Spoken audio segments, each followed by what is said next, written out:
All right, well, thank you everybody for coming. When I ran for mayor, I promised the people of Pittsburgh that I would be honest and transparent about our budget challenges. The budget passed last year by the city projected spending down the city's rainy day fund from $160 million to $127 million over the course of the 5-year plan. However, the actual numbers show that the rainy day fund will be down to $84 million in 5 years. As best practices, we want to put out accurate 5-year projections. The budget also said that we were going to end last year with a small surplus. But according to an unaudited end-of-year financial report, the city of Pittsburgh ended 2025 with an $8.6 million deficit. This includes spending over $20 million more on overtime than we had budgeted. Since taking office, we have analyzed both the 2026 budget and the 5-year financial forecast, and we have obviously some serious concerns. There are a lot of false assumptions in these budgets. For example, the city's healthcare contribution assumed only a small increase in healthcare from 2025 to 2026.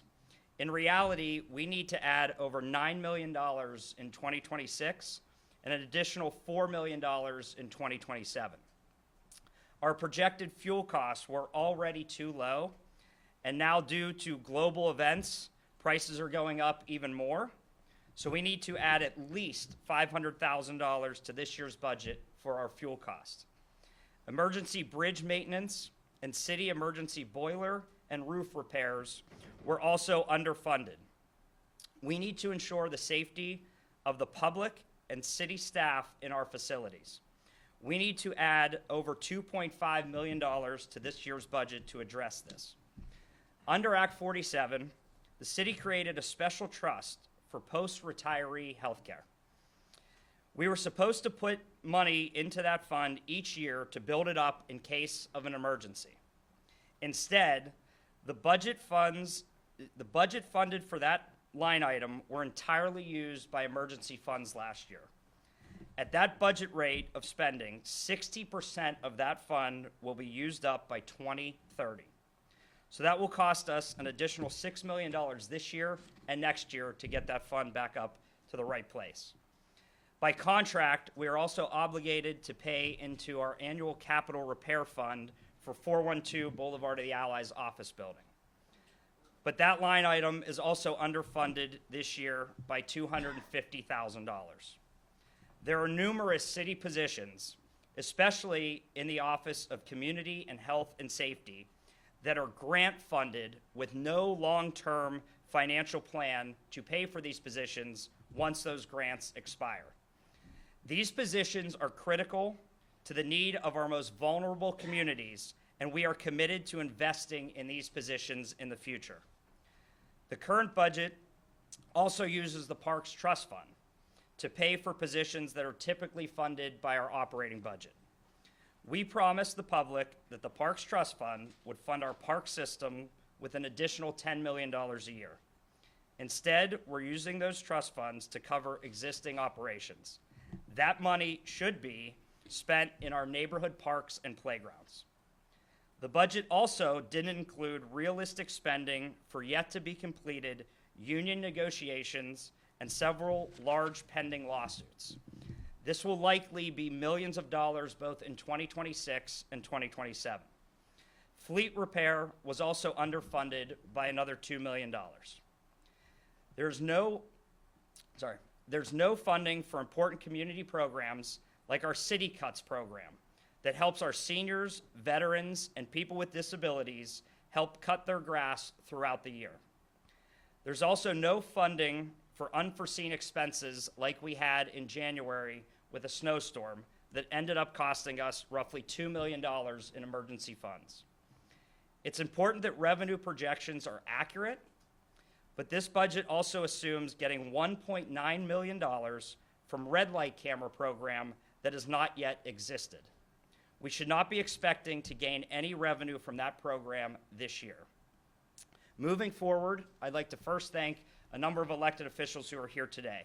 Our controller, Rachel Heisler, who has blown the whistle on this for the last couple of years, our City Council Finance Chair, Erica Strasburger, who also wrote a letter about this issue, our council leadership. We're here with Councilman Wilson, who was in our office talking about this a couple weeks ago, and Council President Lavelle, who currently, I believe, is at the URA board meeting.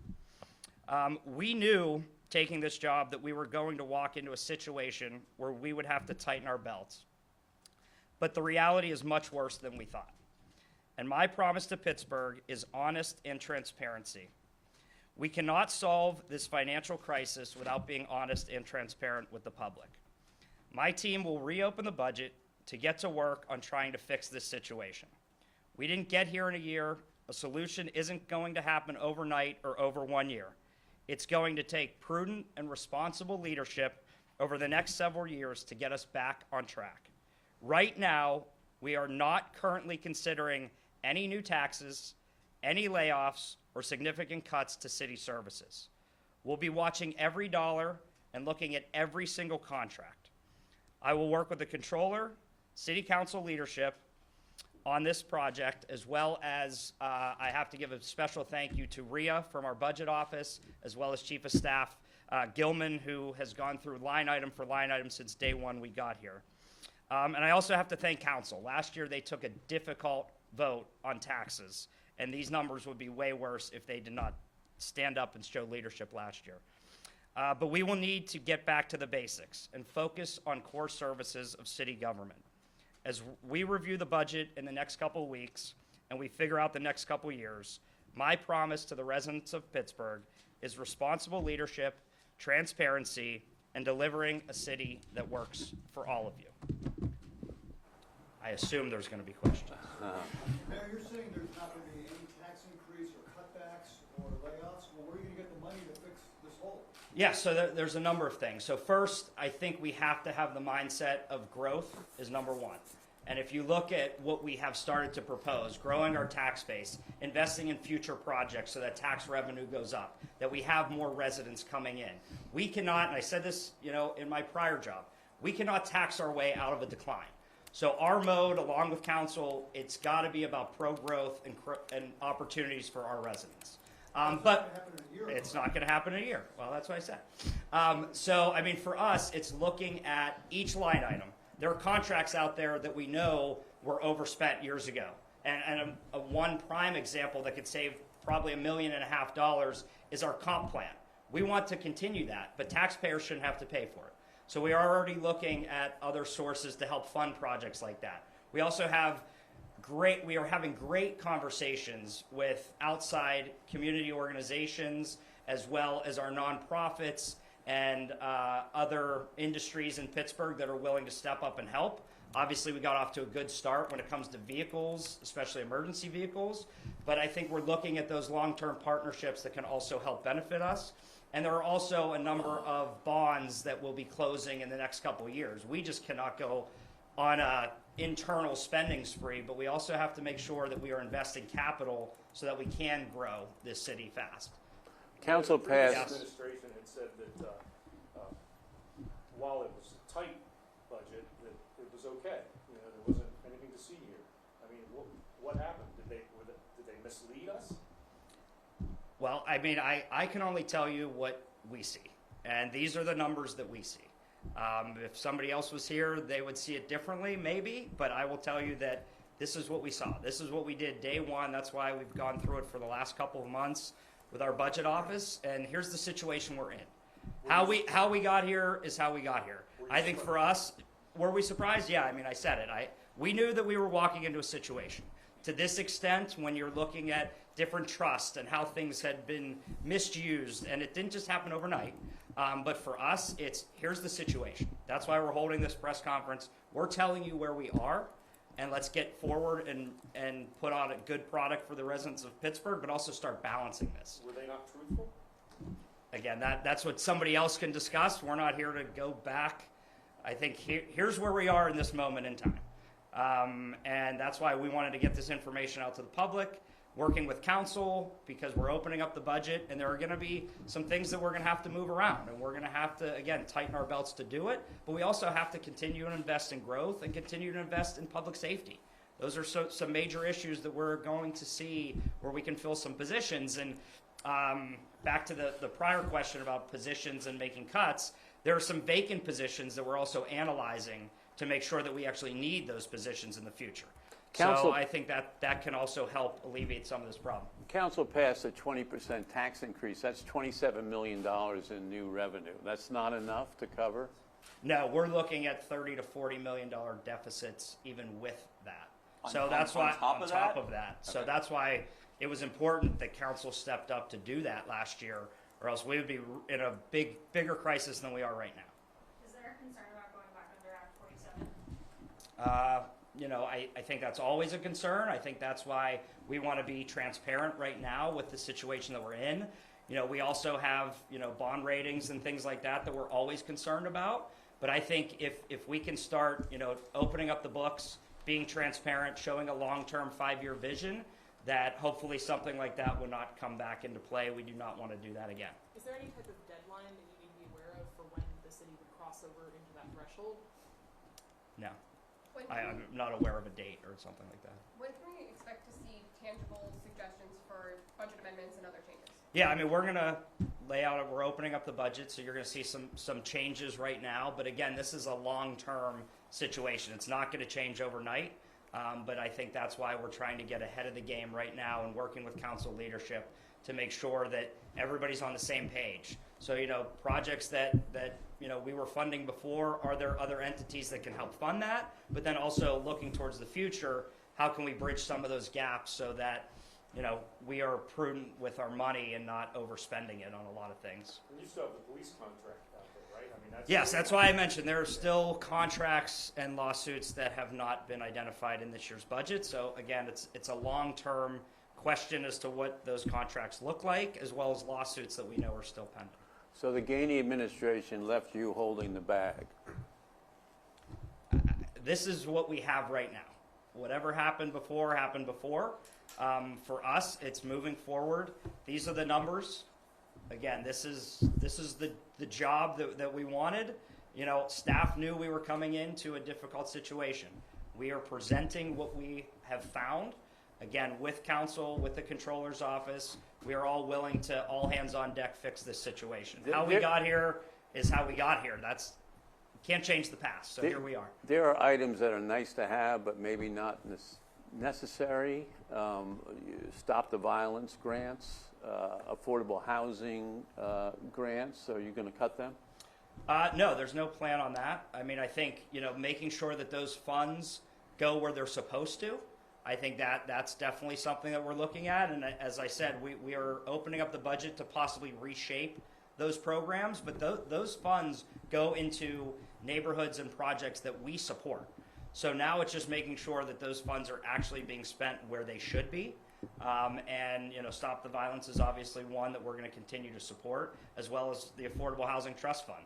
Because when we're talking about growing Pittsburgh, we need housing for everyone. Well, it's $30 million, a lot of money to just make little cuts here and there. It is, but again, it's little things that we are picking out as we're going through that we believe we can right the ship here over the next couple of years. And it's not happening overnight. Can you look at the capital budget and reallocate a lot of money sitting in the capital budget for projects? Can you reallocate some of that money into the operating budget?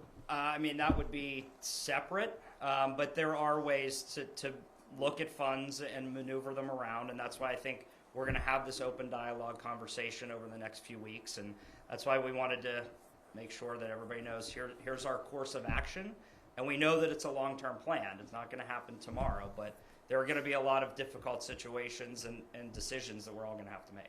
Mayor, can you sort of explain the process? Are you going to be delivering an entirely new budget to council, and if so, when, or is this going to be done kind of piecemeal? Yeah, we're opening the week after. So we're going to reopen the budget as we have the right to do, and then make some changes. Again, there's going to be some movement. Some of the positions that currently exist, we're probably not going to fill. There are others in public safety that we need for the safety of the residents. So we're looking at all those things. Programs that I just mentioned, city cuts, can't go without spending a couple $100,000 on that. That helps our residents tremendously. So programs that are needed, we are going to continue to fund. I think looking at other programs, working with council, what's needed immediately, I think that's the conversation that we want to have. Do you have budget hearings with council, or how do you do this? I don't believe we would need to go through that process again.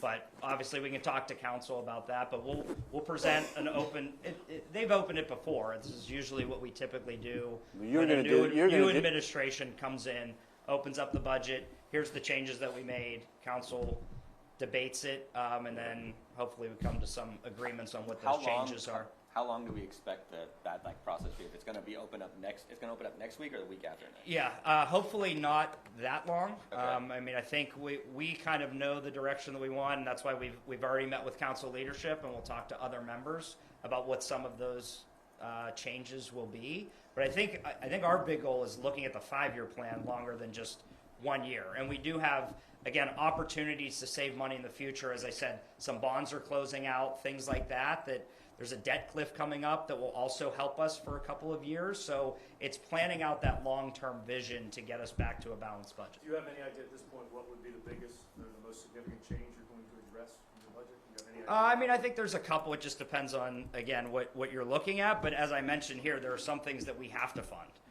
that are underfunded right now. You know, we're not messing with employees' health care, as well as, you know, we got to make sure that we fund our retirees as well. That's something that really stood out throughout this process. Do you call this a crisis, or is this a crisis that would happen if you don't take any action? I mean, I think this is the situation, and we're concerned about it. I do think, you know, the alarm has been sounded for the last year plus, and here we are stepping forward, telling everybody that, you know, this is not going to be tough, or this is going to be tough, and it's not going to be easy, the decisions we have to make. But we still have to put out, you know, the best product we can for our residents, and we're not planning any taxes, any layoffs, and we're not planning to cut any city services. So we have to manage with what we have and do a better job. Last year, we ended the year with a $9 million deficit. We have since raised taxes, another $28 million in revenue. How are we this year predicting a deficit that is 3 to 4 times what we saw last year? What happened differently? Yeah, I mean, I think it's going through all of the other things that we have uncovered, and we laid a number of those out, and we're looking at 30 to 40 million. So, you know, that was a step in the right direction, and again, credit to council for taking that difficult vote last year, but that's still the situation. So without that, it would be even worse right now. Last year, department heads told council that beyond the cuts that they already made, that cutting further would essentially be cutting into services. So what is your thoughts on kind of where you're going to find more things to cut without depreciating the experience of living in Pittsburgh? Yeah, I mean, I think there's a lot of things that we can cut, and it gets down to how are you going to build up to 30 million? It's not just one cut's going to do it. So I think it's... That sounds like a couple departments. It doesn't. We don't have to cut departments. That's not our plan. But I mean, I think there are miscellaneous costs out there that we can save money on that still produces what we want for our residents through departments. And again, I can't speak to what was said last year, but here's the situation that we're in right now.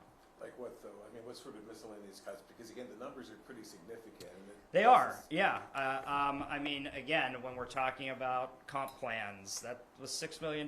We can maybe save a couple here and there. But we're also looking at, again, there's some bonds that are closing that will open up some dollars as well.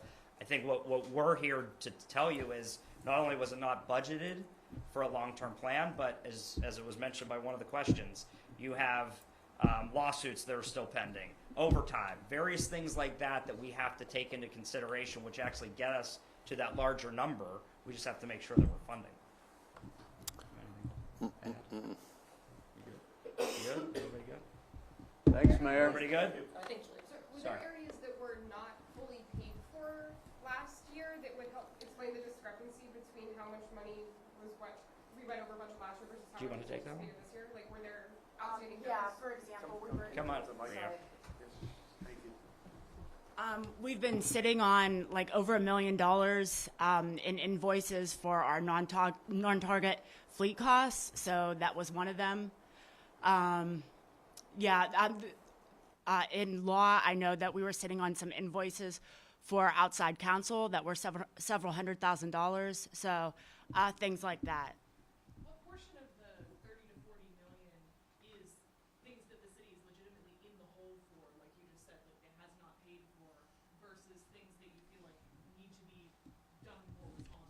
Yeah, I mean, I think it's a blend of all of it. That's why we went through a number of different things that you could see, whether it's from, future planning, whether it's, programs that we need to have continue, but also, as you said, lawsuits, union negotiations that are still ongoing. Those are things that we're projecting that's going to cost the city millions of dollars that aren't in the current 5-year plan.